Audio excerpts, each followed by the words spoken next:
Guys, what's up, welcome back to another cool video. तो जैसे कि आप सब जानते हो कि कोविड की वैक्सीन की सिचुएशन एकदम बॉलीवुड की तरह हो गई है। जितना समझने की कोशिश करो उतना कंफ्यूज होते जा रहे हैं। तो हमने सोचा कि क्यों ना जितनी भी अब तक प्रोग्रेस हुई है कोविड की वैक्सीन में, उस सब की कंपाइलेशन बना के आप तक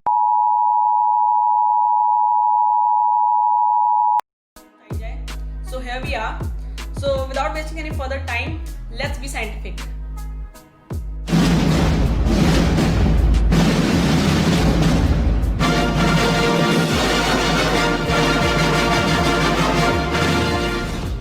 तो वैक्सीन की प्रोग्रेस जानने के लिए हमें सबसे पहले समझना पड़ेगा कि एक वैक्सीन और एक मेडिसिन के बीच का बेसिक डिफरेंस क्या है। तो इनके बीच में एक बेसिक डिफरेंस ये है कि वैक्सीन वी कैन कंज्यूम जब हम बीमार हो जाए, उससे पहले हम कंज्यूम कर सकते हैं, लेकिन जो मेडिसिन होती है वो हमें बीमार होने के बाद ही हम कंज्यूम कर सकते हैं। इसके बीच का एक और बहुत बड़ा डिफरेंस है कि वैक्सीन हमेशा टारगेट साइट पर अटैक करती हैं और वैक्सीन के अंदर उसी वायरस, उसी डिसीज के डेड या फिर वीकेंड पार्टिकल्स होते हैं। फॉर एग्जाम्पल, अगर कोविड-19 है तो कोविड की वैक्सीन के अंदर कोविड के ही वायरस के सेल्स होंगे, लेकिन वो थोड़े डेड होंगे या वीकेंड होंगे। मेडिसिन कभी भी टारगेट साइट पे जाके अटैक नहीं करती। मेडिसिन ट्राई करती है सिम्टम्स कम करने के। जैसे कि अगर कोई कोविड की वैक्सीन मेडिसिन आती है तो वो मेडिसिन उसके सिम्टम्स को कम करेगी। फॉर एग्जांपल, सांस लेने में किसी को दिक्कत होती है तो वो ट्राई करेगी कि ये लंग्स पे अटैक नहीं करेगी सीधा, वो ट्राई करेगी कि वो सिम्टम्स खत्म हो जाएं। किसी को फीवर आता है, किसी को हेडेक आता है, तो ये छोटे छोटे सिम्टम्स कम करने की कोशिश करते हैं। इसी की वजह से अभी वैक्सीन के बिना भी लोगों के ट्रीटमेंट हो रहे हैं।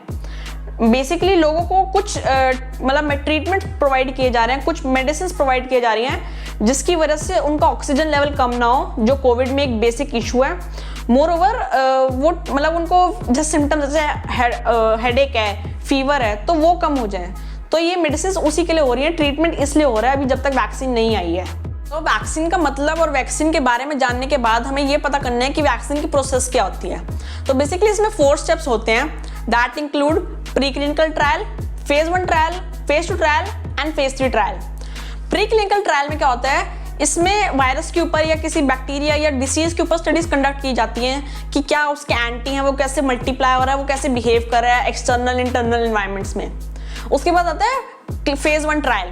फेज 1 ट्रायल में वो सोल्यूशन, जो एक्सपेरिमेंटल सोल्यूशन होता है, वो कुछ group of people 10 to 15 peoples को दिया जाता है जो किसी भी डिसीज से सफर नहीं कर रहे हैं, they are perfectly healthy. Phase 2 trial में वही वैक्सीन उन लोगों को दी जाती है जो उस डिसीज से सफर कर रहे हैं। फॉर एग्जाम्पल, अगर कोविड की वैक्सीन आती है तो फेज 2 ट्रायल में आके वो कुछ मींस 100 to 150 लोगों को दी जाएगी, ताकि पता चल सके, ताकि ऑब्जर्वेशंस की जा सके कि वो वैक्सीन उनकी बॉडी के अंदर जाके कोविड के साथ कैसे बिहेव कर रही है। फेज 3 ट्रायल सबसे बड़ा ट्रायल है, सबसे मुश्किल ट्रायल है। क्यों? क्योंकि इसमें बहुत ही मास लेवल के लोग जो इस सब डिसीज से सफर कर रहे हैं, वो हो सकता है कि वो स्टार्ट हुआ उनको डिसीज अभी भी हुआ है, या they are on the last stage of the disease. ये वैक्सीन सभी तरीके के लोगों को दी जाती है for means a huge amount, like 500 to 2000 to 6-7,000 people. इस वैक्सीन से पता चलता है कि क्या ये मार्केट में आ सकती है, क्या ये लिटरली क्लिनिकली प्रूवन है, क्या ये यूज कर सकते हैं हम इस डिसीज को क्योर करने के लिए। तो अब ये सारी नॉलेज के बाद हम चलते हैं पास्ट में देखने के लिए कि अभी तक जितनी भी वैक्सीन आई हैं उनका एवरेज टाइम कितना है मार्केट में इंट्रोड्यूस होने का। तो जैसे कि आप देख सकते हैं, एक वैक्सीन के डेवलपमेंट में एवरेज टाइम 10 to 11 ईयर्स लग जाता है। मतलब तक जितने भी एपिडेमिक्स या पेंडेमिक्स हुए हैं उनकी अगर वैक्सीन की बात करें तो कुछ की तो अभी तक आई ही नहीं है, लेकिन जिनकी आई है तो एवरेज टाइम 10 to 11 ईयर्स आया। उसके बाद देखो, पोलियो की जो डिसीज हुआ था, पोलियो का एक बहुत ज़्यादा एपिडेमिक होता है, पैंडेमिक ही कह सकते हैं हम उसे भी, उसे 7 ईयर्स लगे थे उसकी वैक्सीन आने में। चिकन पॉक्स के 34 ईयर्स लगे थे। HIV की अभी भी वैक्सीन नहीं आई है, और कोविड की वैक्सीन अगर आने वाले 1 या 2 सालों में आ जाती है तो it would be in the history की कोविड एक उन डिसीज में आ जाएगा जिनकी वैक्सीन बहुत ही लिमिटेड टाइम में बनी थी। तो इसी सब नॉलेज के साथ अब हम आगे चलते हैं और देखते हैं कि कौन कौन से कैंडिडेट्स हैं from the leading countries in this Covid vaccine race. तो as you can see, England, US, China, Russia, India, ये सब कंट्रीज है जो अभी लीड कर रहे हैं इस रेस में, कोविड वैक्सीन की रेस में। तो इंडिया और US उन कुछ कंट्रीज में से है जो लीड कर रहे हैं विद 2 कैंडिडेट्स। हमारे इंडिया के 2 कैंडिडेट्स हैं इन दिस वैक्सीन रेस। जिसमें से अभी Covaxin that is from Bharat biotech, ये अभी लीड कर रही है इंडिया की तरफ से और इसके बहुत ही पॉजिटिव रिजल्ट्स आ रहे हैं। अगर उसके बाद हम देखा जाए तो रशिया अभी ओवरऑल लीड कर रहा है पूरी रेस में, क्योंकि रशिया की जो वैक्सीन है वो ऑलमोस्ट फाइनल अप्रूवल पे पहुंच गई है। इसी के बाद हम देखें चाइना और इंग्लैंड भी हैं इस रेस में। सो लेट्स सी किसकी वैक्सीन आती है। उसके बाद हम बात करते हैं कोवैक्सीन। तो अब हम बात करते हैं इंडिया के लीडिंग कैंडिडेट की, that is Covaxin from Bharat biotech. तो ये इंडिया का लीडिंग कैंडिडेट है इस टाइम अभी कोविड की रेस में। 15 अगस्त से पहले इस वैक्सीन को अनाउंस किया गया था। ये अभी फेज 2 में है as per hour information. Phase 2 से बहुत ही जल्द फेज 3 में भी आ जाएगी, क्योंकि इसके रिजल्ट्स बहुत ही पॉजिटिव हैं। और जैसे जैसे इसको pre clinical trial, clinical trial and then phase 1 में इसके बहुत ही अच्छे रिजल्ट्स आए हैं। तो होपफुली ये इंडिया की तरफ से एक बहुत ही पॉजिटिव रिसर्च है इन दिस कोविड रेस। और यही नहीं कि सिर्फ कोवैक्सीन या कुछ कंट्रीज हैं, टोटल 170 प्लस वैक्सीन्स की जो आइडियाज थे वो प्री क्लिनिकल ट्रायल और क्लिनिकल ट्रायल को पास किया उन्होंने। लेकिन उनमें से बहुत सारी वैक्सीन्स ऐसी हैं जो फेज 1 में रिजेक्टेड हो गई, क्योंकि उनके बहुत सारे साइड इफेक्ट्स थे। उनमें से टोटल 35 वैक्सीन्स ऐसी हैं जो फेज 1 का ट्रायल पास करके नेक्स्ट ट्रायल में आई। तो बहुत सारी वैक्सीन ऐसी तो रिजेक्ट हो गई थी। तो गाइस ये तो हमने बात की कोविड की वैक्सीन की प्रोसेस के बारे में, प्रोग्रेस के बारे में कि कितनी प्रोग्रेस हुई है, अभी इतनी सारी वैक्सीन आ रही हैं। लेकिन एक और बात नोटिसेबल है कि जो मतलब इतनी अच्छी रिकवरी रेट है इंडिया की और इतने सारे पेशेंट्स डेली रिकवर हो रहे हैं, lakhs of patients are getting recovered, तो ये कैसे रिकवर हो रहे हैं? क्योंकि अभी तक कोई वैक्सीन तो आई नहीं।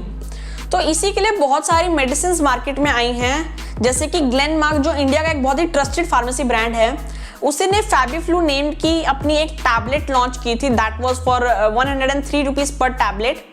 ये फैविपिरेविर नेम्ड एक ड्रग है जो टैबलेट की फॉर्म में किया गया है। हमारी इंफॉर्मेशन, हमारी रिसर्च के हिसाब से 2008 में ये जापान में भी रिसर्च हुई थी इसके बारे में, जब सार्स वायरस से पता चल रहा था कि सार्स वायरस आएगा इंडिया में या पूरे वर्ल्ड में फैल रहा है, तब इसके ऊपर रिसर्च की गई थी। लेकिन ग्लेनमार्क इंडिया का फर्स्ट ब्रांड था जिसने ये ड्रग बनाया, फैविपिरेविर ड्रग को फैबीफ्लू नेम्ड एक मेडिसिन में लॉन्च किया है।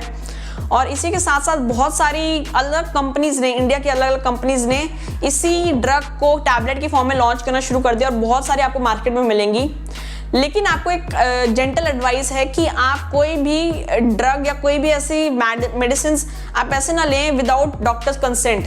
जैसे कोरोनिल है फ्रॉम पतंजलि, तो आप बिना, या कोई भी मेडिसिन है तो आप बिना किसी डॉक्टर्स कंसेंट के आप उसे कंज्यूम ना करें। तो गाइस ये तो हमने बात की कोविड की वैक्सीन और कोविड की मेडिसिन के बारे में। अब एक क्वेश्चन अराइज होता है जो कि बहुत ही अच्छा क्वेश्चन है, दैट इज कि अगर एक पर्सन को कोविड होता है और वो कोविड से रिकवर हो जाता है, तो क्या ऐसे चांसेस हैं कि उसे दोबारा कोविड हो सकता है? तो इस क्वेश्चन पे हम नेक्स्ट वीडियो में बात करेंगे। तब तक के लिए अगर आपको वीडियो पसंद आए तो वीडियो को लाइक करना, शेयर करना, कमेंट करना, और थैंक्स फॉर वॉचिंग।